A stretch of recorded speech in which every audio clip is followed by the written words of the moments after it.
അത് ശിർക്കായി. അങ്ങനെ സഹായം ചോദിക്കൽ ശിർക്കായി. മുജാഹിദ് പറയൂലേ?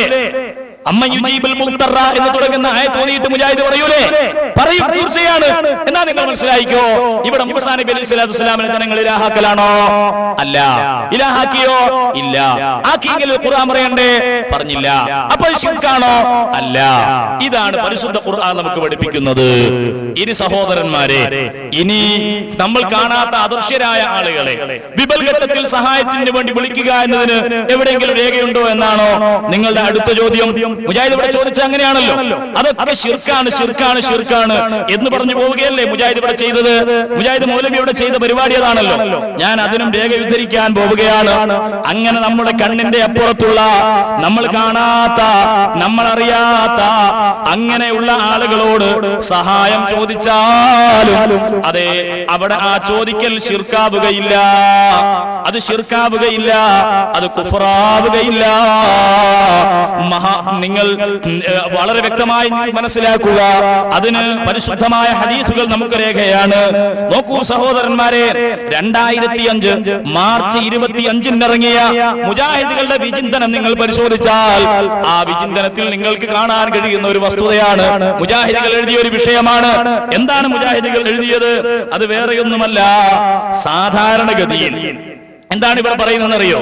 സാധാരണ കേൾവിയുടെ പരിധിക്കപ്പുറത്തുള്ള വ്യക്തികളെ, കേൾവിയുടെ ദൂരപരിധിക്കപ്പുറത്തുള്ള വ്യക്തികളെ ടെലിഫോൺ പോലുള്ള മാധ്യമങ്ങളില്ലാതെ വിളിക്കുന്നതും അദൃശ്യ രീതിയിലുള്ള സഹായാർത്ഥനയായി.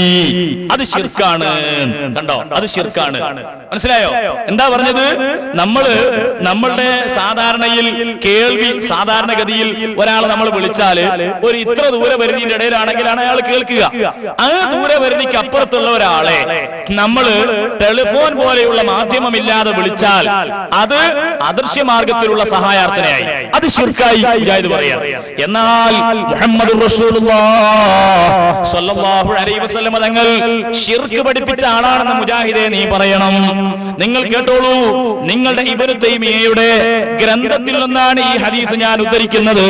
വേറെ ഒരു ഗ്രന്ഥത്തിലും ഇല്ലാത്തത് കൊണ്ടല്ല, വേറെ ഒരു ഗ്രന്ഥത്തിലും ഇല്ലാത്തത് കൊണ്ടല്ല.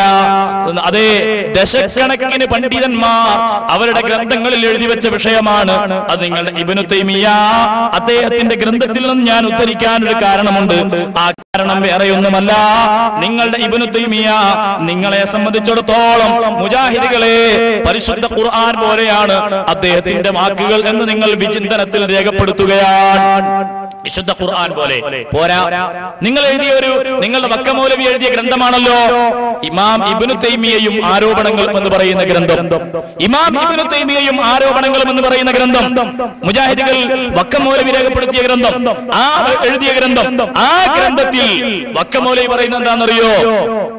ഇബ്നു തൈമിയ്യയെ സംബന്ധിച്ചും ഇബ്നു അബ്ദുൽ വഹാബിനെ സംബന്ധിച്ചും ജനങ്ങൾക്കുള്ള തെറ്റായ ധാരണകൾ നീങ്ങിയാലേ ജനം ഖുർആനും സുന്നത്തും മനസ്സിലാക്കുകയുള്ളൂ എന്നാണ്. നമ്മൾ മനസ്സിലാക്കണം. എങ്ങനെ ജനങ്ങൾ ഖുർആനും സുന്നത്തും മനസ്സിലാക്കാനുള്ള ഷർത്ത് എന്താ? ഇബ്നു തൈമിയ്യയെ പറ്റിയും ഇബ്നു അബ്ദുൽ വഹാബിനെ പറ്റിയുള്ള തെറ്റായ ധാരണകളൊക്കെ നീങ്ങണം. അത്ര വലിയ മഹാനാ. അവരെ പറ്റി തെറ്റായ ധാരണ നിലനിന്നാൽ അവർക്ക് ഖുർആൻ മനസ്സിലാവൂല, അവർക്ക് സുന്നത്ത് മനസ്സിലാവൂല. അറിഞ്ഞില്ലേ? ഈ രൂപത്തിലാ മുജാഹിദുകൾ അവരുടെ ഇബ്നു തൈമിയ്യയെ പഠിപ്പിക്കുന്നത്. പോരാ, വീണ്ടും അവര് വിചിന്തനത്തിൽ 2005 ഫെബ്രുവരി 25 അവർ പുറത്തിറക്കിയ വിചിന്തനം. ഈ വിചിന്തനത്തിൽ പറയുന്നത് എന്താണെന്നറിയോ?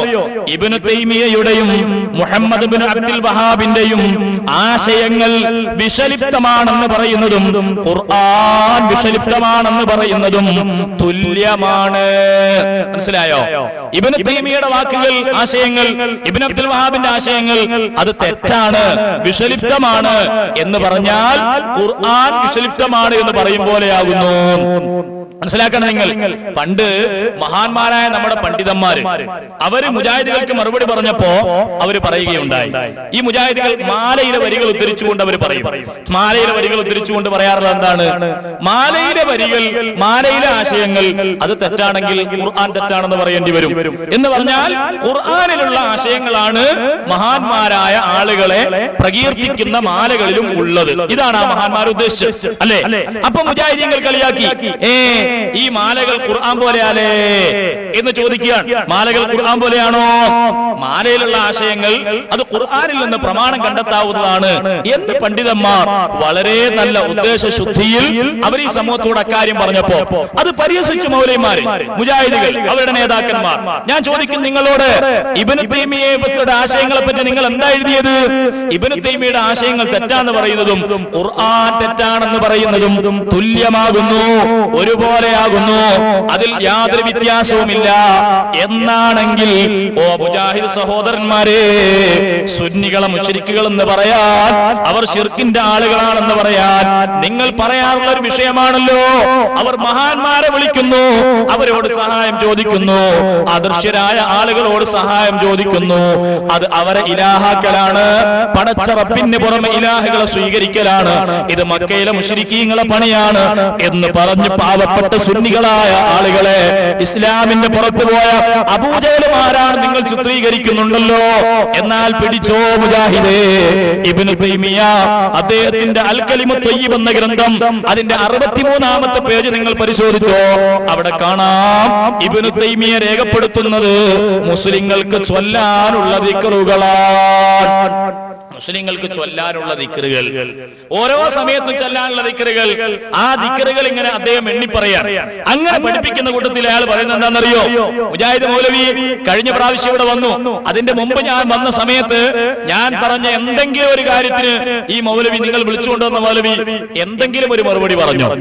ഏതെങ്കിലും ഒരു മറുപടി അയാൾക്ക് പറയാനുണ്ടായിരുന്നു? ഇല്ലല്ലോ. സഹോദരന്മാർ ശ്രദ്ധിക്കണം, ഞാൻ കഴിഞ്ഞ തവണ ഈ ഹദീസ്, ഈ സംഭവം ഇവിടെ ഉദ്ധരിച്ചിരുന്നു. മനഃപൂർവ്വമാണ് ഞാനിത് വീണ്ടും ഇതവിടെ പറയുന്നത്. കാരണം നിങ്ങൾക്ക് ഇതിന് മറുപടിയില്ല. ജനങ്ങൾ ശ്രദ്ധിക്കട്ടെ, ജനങ്ങൾ കേൾക്കട്ടെ, വല്ല മറുപടി ഉണ്ടോ? അങ്ങനെയാണെങ്കിൽ ഇബ്നു തൈമിയ്യ ശിർക്കാണ് എന്ന്, മുശ്രിക്കാണ് നിങ്ങൾ പറയേണ്ടി വരും. പറയാൻ നിങ്ങൾ കഴിയുമോ മുജാഹിദുകളെ? പറയാൻ കഴിയില്ല. അതുകൊണ്ട് തന്നെ നിങ്ങൾ കേട്ടോളൂ. ഇബ്നു തൈമിയ്യ പറയുന്നു, അൻ ഇബ്നു മസ്ഊദ് റളിയല്ലാഹു അൻഹു അനിൻ നബി സ്വല്ലല്ലാഹു അലൈഹി വസല്ലം. ഇബ്നു തൈമിയ്യ രേഖപ്പെടുത്തുകയാണ്, അല്ലാഹുവിന്റെ റസൂലിൽ നിന്ന് ബഹുമാനപ്പെട്ട ഇബ്നു മസ്ഊദ് ഉദ്ധരിക്കുന്നു, ഖാല, നബി തങ്ങൾ പറഞ്ഞു, ഇദം ഫലതത് ദാബത്തു അഹദിക്കും ബിഅർദി ഫലാത്ത്. നിങ്ങളൊരു യാത്രയിലാണ്, വിജനമായൊരു പ്രദേശത്താണ്. അവിടെ എത്തിയപ്പോൾ നിങ്ങളുടെ വാഹനം അങ്ങ് ഓടിപ്പോയി, നിങ്ങളുടെ കയ്യിൽ നിന്ന്, നിങ്ങളുടെ നിയന്ത്രണത്തിൽ നിന്ന് കുതറി മാറിപ്പോയി. അങ്ങനെ വന്നാൽ അതൊരു പ്രതിസന്ധി ഘട്ടമാണല്ലോ. കാരണം വിജനമായ പ്രദേശമാണ്. ആ വാഹനം പിടിച്ചു വെക്കൂ എന്ന് പരിസരത്തുള്ള ആളുകളോട് പറയാൻ അവിടെ വീട്ടുകാരില്ല, അവിടെ നാട്ടുകാരില്ല, അവിടെ ബന്ധുക്കളില്ല. അങ്ങനെയുള്ള വിജനമായ പ്രദേശം, ആ പ്രദേശത്ത് എത്തിയിട്ട് നിങ്ങൾക്ക് ഇങ്ങനെ ഒരു പ്രതിസന്ധി വന്നാൽ അത് വിപൽ ഘട്ടമാണ്, അത് പ്രതിസന്ധി ഘട്ടമാണ്. ഈ സമയത്ത് നിങ്ങൾ ഈ ദിക്ർ ചൊല്ലിക്കോ, നിങ്ങൾക്ക് ഫലം കിട്ടുമെന്ന് മുഹമ്മദുർ റസൂലുള്ളാഹി സ്വല്ലല്ലാഹു അലൈഹി വസല്ലം തങ്ങൾ പഠിപ്പിക്കുന്നു. എന്താണ് ആ ദിക്ർ? എന്താണ് ആ ദിക്ർ? മുജാഹിദിന്റെ ഭാഷയിൽ അത് ശിർക്കാകുന്നു. ഫൽയുനാദി, അവൻ വിളിക്കട്ടെ, അവൻ വിളിക്കട്ടെ. സാധാരണയിൽ കേൾവിയുടെ പരിധിക്ക് അപ്പുറത്ത് ഉള്ള ആളെ വിളിക്കൽ, അത് അദൃശ്യമാർഗത്തിൽ സഹായം ചോദിക്കലാ ശിർക്കാന്ന് വിചിന്തനം എഴുതിയോ? എന്നാൽ അല്ലാഹുവിന്റെ റസൂല് പഠിപ്പിക്കുന്നത് വിചിന്തന പ്രകാരം, മുജാഹിദുകളുടെ വിചിന്തനം വാരികയിലെ ആശയപ്രകാരം ശിർക്കിന്റെ ആശയമാകുന്നു. അല്ലാഹുവിന്റെ റസൂൽ എന്താ പറയുന്നത്? അവൻ വിളിക്കണം, യാ ഇബാദല്ലാഹ്, ഓ അല്ലാഹുവിന്റെ അടിമകളെ, യഹ്ബിസൂ, ആ വാഹനം നിങ്ങൾ പിടിച്ചു വെക്കണേ. ആ വാഹനം തിരികെ കിട്ടിയെങ്കിലേ എനിക്കിവിടെ രക്ഷയുള്ളൂ, എനിക്ക് രക്ഷപ്പെടാനുള്ള മാർഗമുള്ളൂ. അതുകൊണ്ട് നിങ്ങൾ ആ വാഹനം ഒന്ന് പിടിച്ചു വെക്കണേ. അതെനിക്ക് ചെയ്യുന്ന സഹായമാണെന്ന നിലക്കാണല്ലോ ഈ വിളിച്ചു പറയുന്നവൻ വിളിച്ചു പറയേണ്ടത്, യാ ഇബാദല്ലാഹി യഹ്ബിസൂ. അങ്ങനെ കാണാത്ത ആളുകളെ, കണ്ണിന്റെ ആരാണി വരുന്നവരെന്നറിയില്ല, പിടിച്ചു വെക്കുന്നവരെന്നറിയോ? ഇല്ല. മലക്കുകളാണോ? മഹാത്മാക്കളാണോ? അതുപോലെ ആരാണ്? ബദരീങ്ങളാണോ? അതുപോലെ നബിമാരാണോ?